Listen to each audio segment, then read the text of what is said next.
And so this is my website and you have seen it before, but I kind of just want to go over it a little more in depth. And it's the assignment, so yeah. so, the first thing you do when you click into my website, my URL is set as marketer, so you immediately know that you're going into like a marketing person's website. I want this site to be an extension of myself. That's why it is very me, and it's not like trying to be professional too much. The copy is very professional, but I just really wanted my personality to shine through as much as possible. That's why I show a lot of personal pictures here of me and my dog, show myself getting a little goofy, and then show myself working. Like it's three pictures that just represent me and yeah. So when you first come in, you see that I say that I consider myself to be a creative communication strategist. I do want to change the wording of this. I would like to just say creative communication strategist, and then right underneath it, I would put what can I do for you, question mark, and then have that copy saying I'm a thorough researcher, marketer, and coordinator. Just have that all in there. This whole copy is basically, it's similar to my LinkedIn bio. It's just, I would say, a little bit more in depth, but it's basically my journey on how I became to be like into marketing and why I fell in love with it. Then I talk about my passion and my values.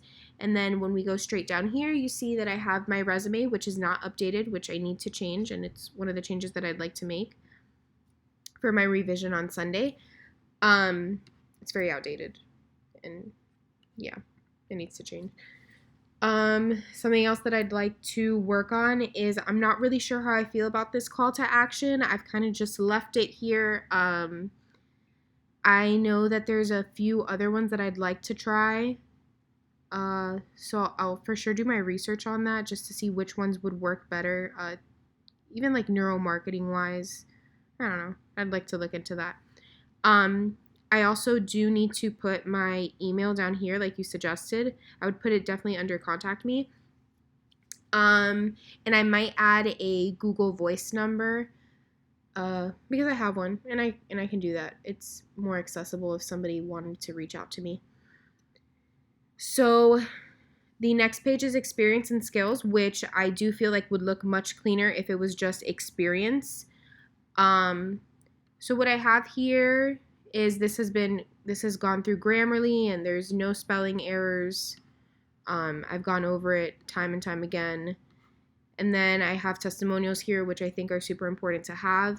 The only thing that I'd like to add on this page are a couple of skills that I'm missing. And I would also like to add my Hall of Fame experience for both years because I think they're extremely relevant. And then other than that, I might get a recommendation from a team member or Shannon. I might keep it consistent with this theme since all of these people were my former bosses. And then just to have like another boss here would be great. But I think some variation would be nice too. And then the next page I have is my case studies. So since I am a marketer and I'd like to go into the marketing field, I feel like case studies are extremely relevant to have. I do agree with you in the sense that this needs to be easier to digest, and I've thought of different ways of doing it. I think an infographic came to mind. Also, a couple of people suggested that too, which I like. It could make it more visual.